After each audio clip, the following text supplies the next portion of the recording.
All right, thank you so much for staying with the Monday Report. The town hall session begins right now. It's our continued coverage of the CBC. We are calling it the CBC Blackboard. Last week, we spoke about the transition, how would that look like? This week, we are talking about the next chapter. Why? Because the task force is supposed to give its preliminary report on Friday. But most important, what are your recommendations as a parent, as a learner, as a teacher? That's the opportunity we are giving our audience tonight to be the ones to lead this conversation and give their own reviews. We have parents here, we have teachers, we have curriculum experts who will also be talking to us about this. But let me start by introducing my guests in the panel real quick, beginning from my immediate left. Dr. Emmanuel Manyasa is here, Executive Director, Usawa Agenda. Thank you so much for making time. Dr. John Mugo is also here, Executive Director, Zizi Afrique. Thank you so much for making time. Both of them experts in education and curriculum development matters as well. But let's start off from the audience, who are comprised of parents, teachers, and curriculum experts as well, to find out what their concerns are. And I'll start right here. Start with your name and then tell us your concern with CBC and your recommendation. Okay. Thank you very much, Trevor. My name is Christabel Marangu. I'm currently the chair, Kindergarten in Action Subcommittee of the Kenya Private Schools Association. And I'm a teacher trainer at Amica School Teacher Training College, which is an ECD or early years teacher training college. So we see CBC subscribes for equal opportunity for every child. And this, you can see, it is embedded in its guiding principles. And I'll talk about two of those principles, one being inclusive education and the other being parental engagement. Through the competencies in CBC, strengths are recognized and nurtured. And as per the vision and mission, we see no child should be left behind. And this can only be done if the teacher can envision this. For me, I think the teacher is the leader in implementing this curriculum and in ensuring that this curriculum is inclusive, or their classrooms are inclusive. We see the subjects in the CBC, there are so many that are very practical. We have art and crafts, music, psychomotor skills. Now, how can we ensure that this teacher is well prepared to deliver this curriculum and to make sure that every child is included and no child is left behind? So my solution is I don't see so many of the things in CBC or the competencies in CBC as new things. I think they're things that have been there and probably were left out when we concentrated more on knowledge-based education. And the teachers in their training also concentrated more on knowledge-based education. These ideas are very old because they can be found in Montessori education. Yeah. They can be found in education that is based on Frobo, who is the father of kindergarten. And he really emphasized on practical learning, inclusive education, differentiation, because he said all children are different. Yeah, you can't expect all children to be the same. Okay. Now we find that there are some colleges, let's say private colleges, that really practice this practical kind of teacher training, especially in the early years. Yeah. The government has been generous enough to include us in their training right from 2017. My recommendation is there a way now we can work together, we as private colleges with government, just as they were gracious enough to work with us, so that we can learn from each other. Okay. Yes, thank you very much. The microphone is back there. You can pass the microphone. Yes. State your name and you can use whichever language you want. Yes.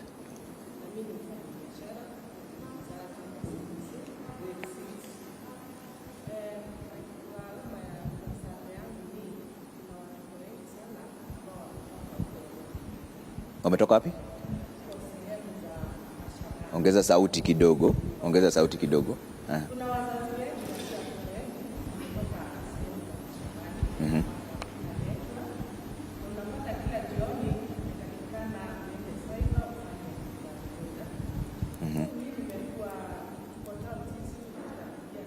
Samahani kidogo, wacha nikusaidie na hii kipaza sauti kingine, ni kama hiyo yako iko na shida kidogo. Pass the microphone back there please. Anza tena tafadhali. Okay. Pole. Kwa majina ni Anne Wangui Karioke. Okay. Mimi ni mfanyabiashara hapa town CBD. Na swali langu ni hii CBC si mbaya, lakini imetuhusisha sana kama wazazi. Kama mimi utoka kazi ninaingia kwa nyumba kitu 7:30, unapata msichana anataka ku-download, na wakati anataka ku-download unapata cyber mingi zimefungwa. So unapata pia mtoto anaenda asubuhi bila hiyo kumaliza homework.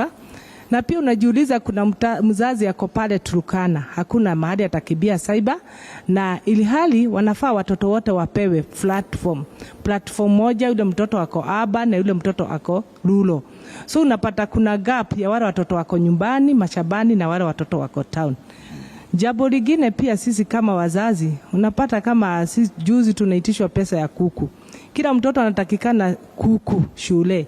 Wale wa grade 6, kuku ama rabbit ama sungura. Kuku ama sungura. Kila mzazi, kila mtoto. So unapata hawa watoto kama wako watoto 500 kwa hiyo shule, kuna kuku 500. Alafu pia pale mahali pa kuweka hizo kuku space hakuna. So zinaenda zinafinyana hapo, mingi zinakufa.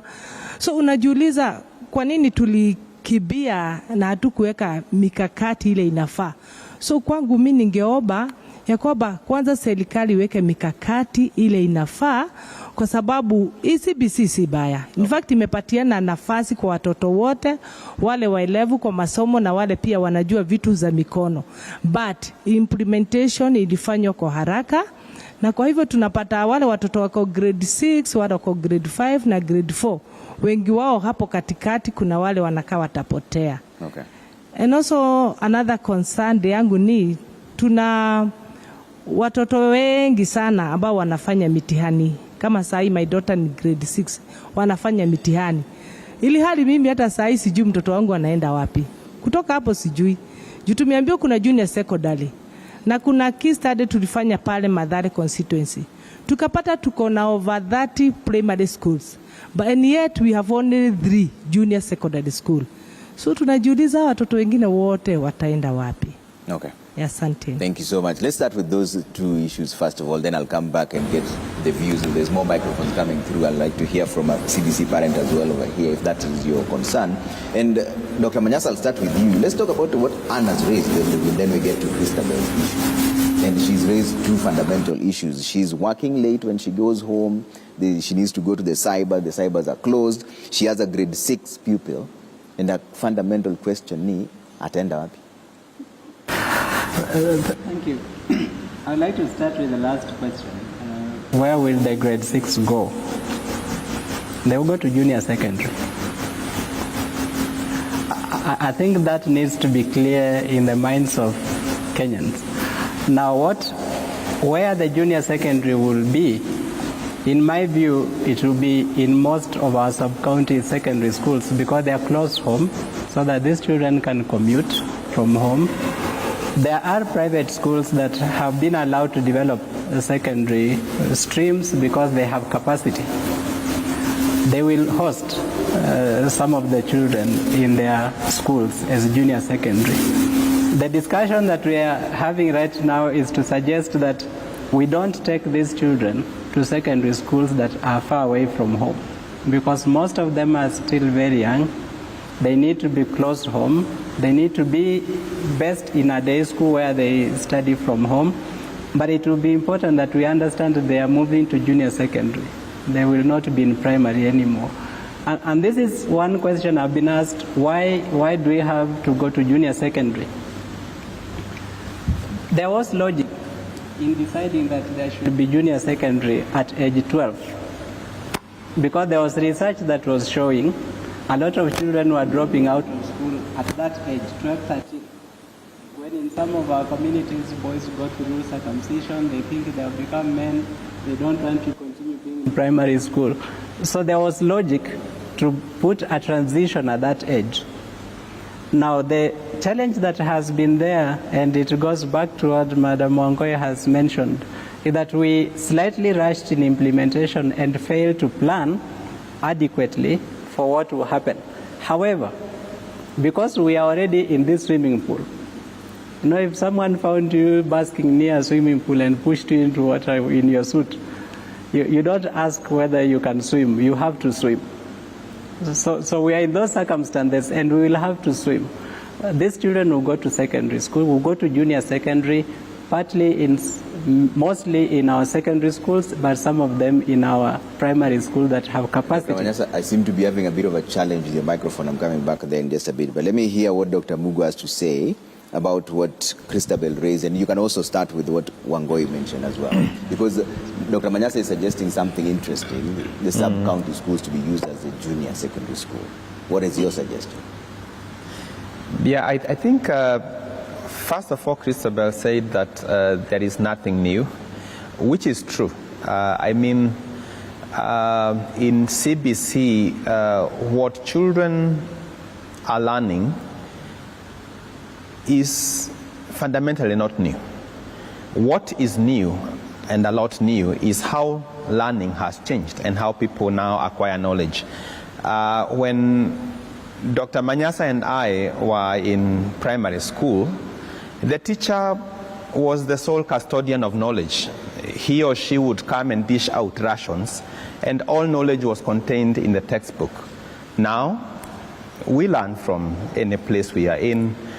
Textbooks are still relevant, but we learn more, much more faster than that. So the way learning happens now, the teacher can no longer be the center of the learning experience.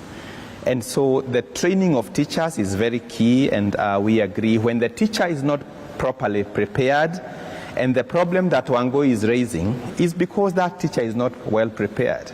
So when the teacher is not ready, the burden goes to the parents, because there is no way a teacher can come with demands of a project at night that are expected in the morning. That is not a teacher who is prepared. That teacher, for sure, has no clue what they are supposed to be doing, because projects are not done overnight. A project carries many pieces of learning experiences and is supposed to be delivered over time.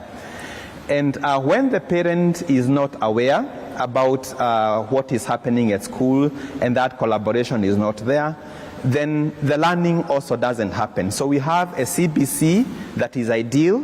We think CBC is happening, but essentially, actually, it's not happening.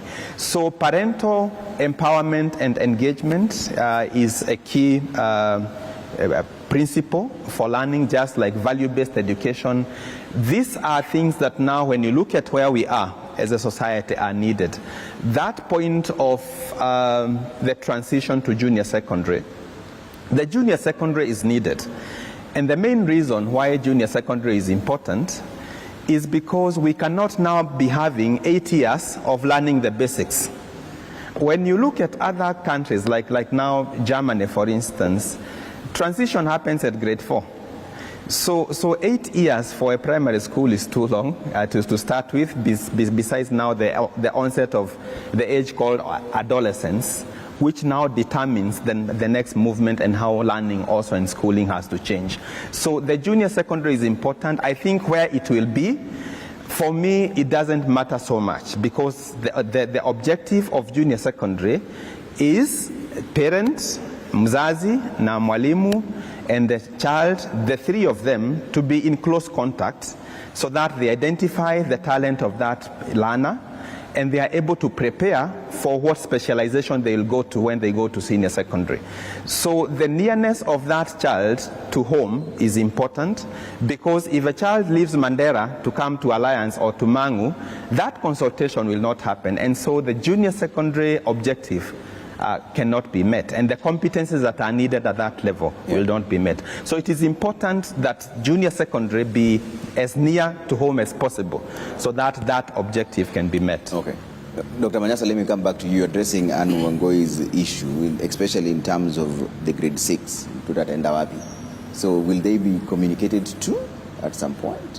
What happens? It is actually my expectation that when the task force presents its report to the president on CBC, which they are going to do early December actually, to make sure that the government can prepare for what happens to grade 6, that they will recommend that these children go to schools near home. That is critical, and I think that will happen. Okay. Just to emphasize the issue of there is nothing new around CBC, what has changed is the focus of learning. Unlike in the outcome-based curriculum that we have been implementing, where you set the outcomes and you try to get every child to that outcome, and a child who fails to reach that outcome is branded failure. Under the competency-based, we have the outcomes, but we are saying we will evaluate every child's capacity and pathway to those outcomes. We are not going to say this one has passed, this one has failed. That is the change. And that is one thing that I hope we can be able to clarify in the minds of a lot of Kenyans who keep saying CBC and 844. CBC is a curriculum, 844 is a system. They are not comparable. What is comparable is CBC and the outcome-based curriculum that we have currently been implementing. We could also still implement CBC in 844 as a system. So I think that needs to be clear. The issue of teachers and their demands, it is pure lack of preparation. I agree totally with John. It is pure lack of preparation, but that is a short-term problem. I think that will be sorted with time. All right. I'd like to pass the microphone to Jemima back there because there's something that Wangoi raised. Jemima is back there. She's a CBC teacher. Wangoi said munaitisha kuku na sungura karibu 500 zote zinaingia at the same time. What is the thinking behind that? And also as a teacher, something that Christabel also raised, what would you recommend in terms of teacher preparedness? Because you're handling this one-on-one. What would you want to be seen? Start by answering Wangoi on why some teachers are asking for kuku, for example, and sungura. Trevor, I'm Jemima, a CBC teacher and a trainer. As far as the requisitions of the animals, the rabbits and the chickens are concerned, as teachers, I would recommend that we work in group work. Group work is very effective. You can have a group of 20 learners, and at least for you to achieve the objective, you work as a group and have at least 2 chicken. Not necessary that you must have a chicken for each child or a rabbit for each child. In that way, through group work in communication and collaboration, the learner will be able to achieve an objective that was targeted individually, the same as the ones as you had planned individually. Okay. So the working in group perspective works properly, like you're saying, but isn't that the prerogative of the teacher? Because, learners have a way of feeling left out.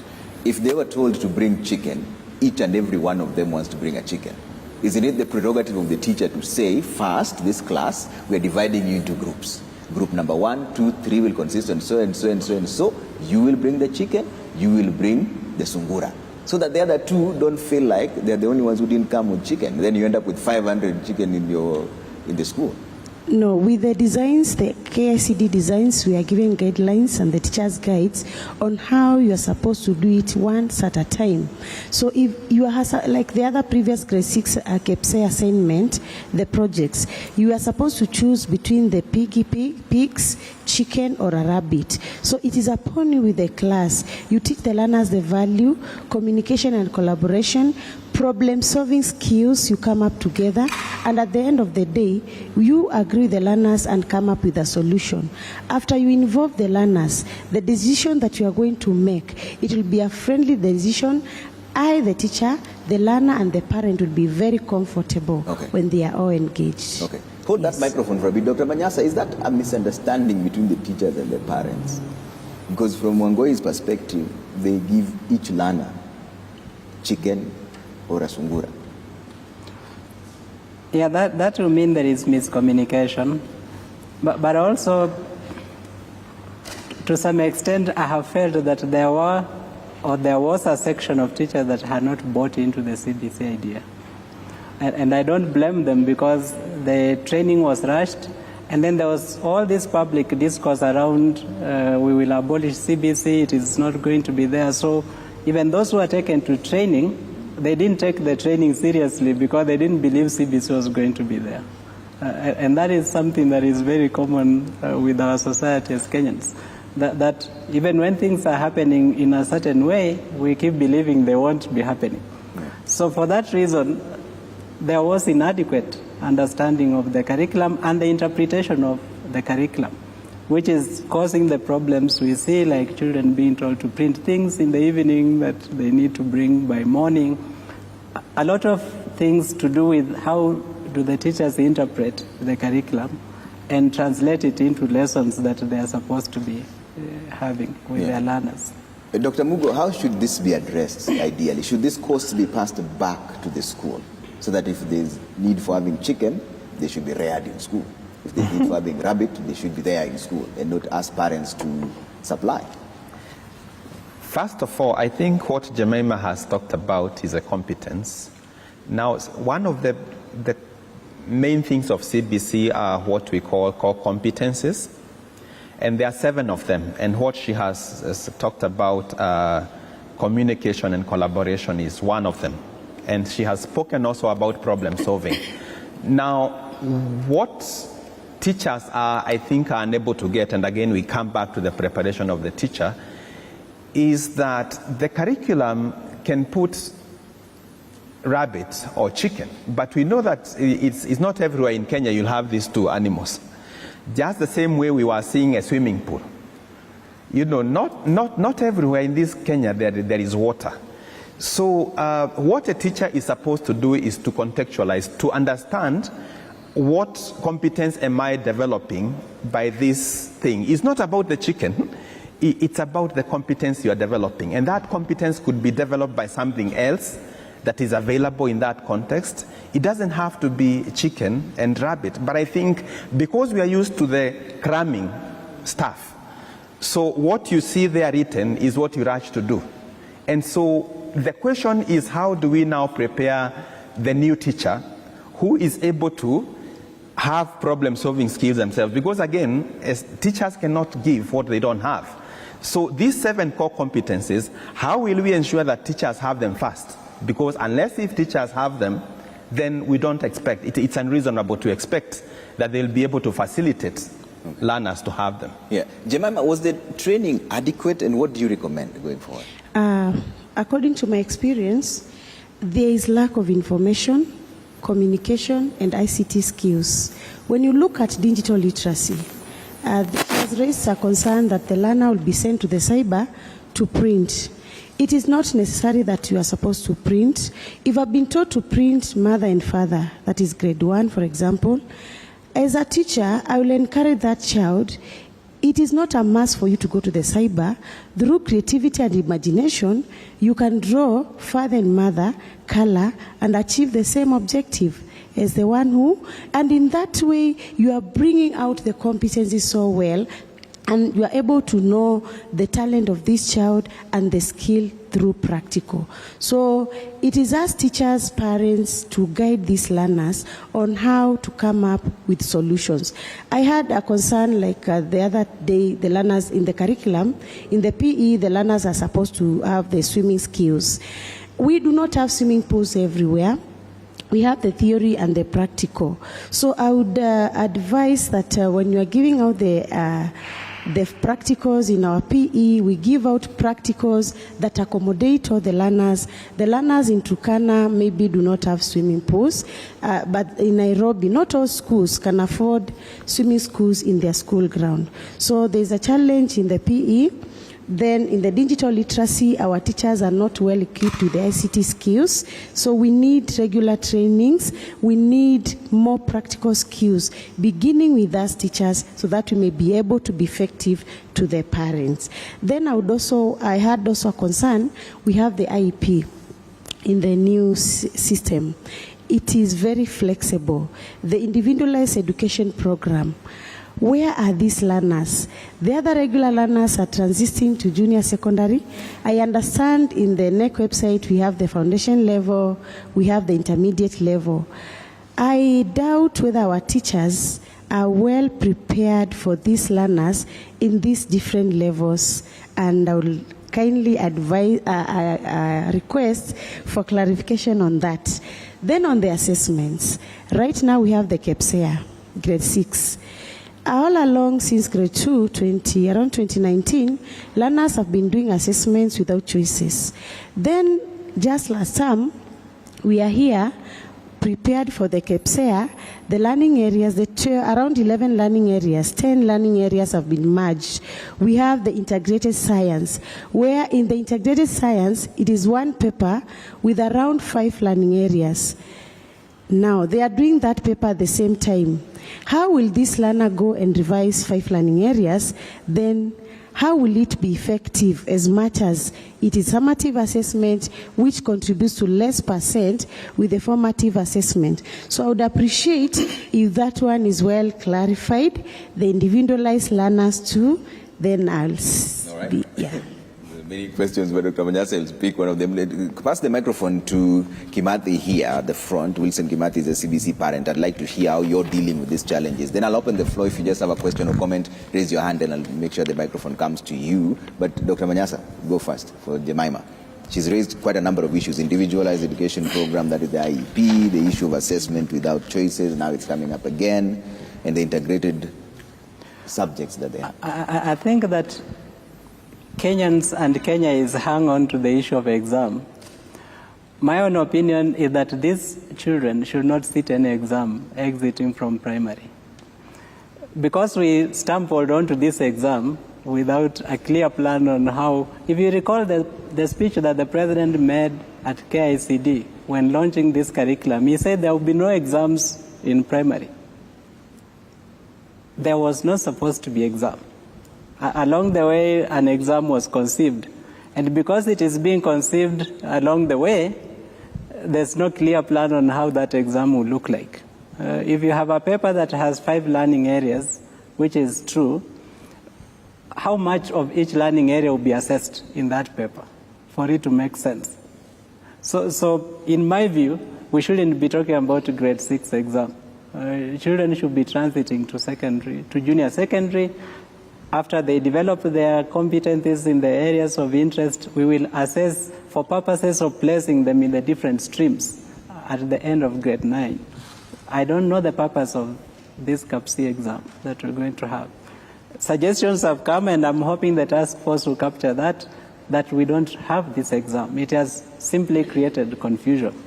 A lot of people are asking the question that the teacher is asking, because these learners have learned. They have been assessed continuously without multiple choice. They have been told suddenly, now there is multiple choice here, you need to be able to respond to exams in multiple choice. I think that is something negative. Is something that I'm hoping won't be there. If it is there, NEC will figure out how to make sure that they balance a paper that has 5 learning areas and that each area is significantly assessed. But I think it will be problematic. About the individualized learning, again, we are in the teething problems region when everyone is still trying to figure out how well do we make that work. It is something that is necessary. We haven't had sufficient numbers of teachers prepared to deliver that. So it is facing challenges, but it is necessary that we do it. And I think that there will be time to build up that resource to make sure it happens the way it should. All right. Dr. Mugo, what are your thoughts? Yeah, we have 2 kinds of assessments. One is called the norm referenced assessment, and that's what KCPE is. And the other is called a criterion reference. Now, the difference is that in one, learners compete with each other, and in the other, the learner competes against the curriculum standard that is set. So I think we have a lot of hangover from examinations. And where this 40% exam came from, I can suspect, I think it is 2 things. One was the mistrust on the teacher. How will we be sure that their teachers are giving them the right marks? And a lot of this pressure is coming from parents, because parents are used to hearing that their child is number one, or umekuwa namba ngapi. And yet when you look at life, I mean, in how many circumstances do we compete with each other that uko number one, uko number this? So the world is changing, and I think we need to let parents know that that kind of competition is not what we need, because it actually works against learning. If you look at data, for instance, 73% of all high-stake examinations in the world are on the African continent. And when you look at where children learn and they don't learn, it is on the same African continent where learning outcomes are lowest globally. So, which means that actually examinations don't help learning. They actually work against learning. Now, what we needed at grade 6 was this assessment that tells us whether the learners that are moving from now this level to the other level have met the curriculum standard, and feedback to the teachers and the system on how we need to improve the learning of children and what areas need to be improved. So science, for instance, we used to have what was called general science. And so when you look at the principles of science at the elementary level, which is primary school, you actually don't need to differentiate physics from biology, because it's all about science and matter and how all these relate.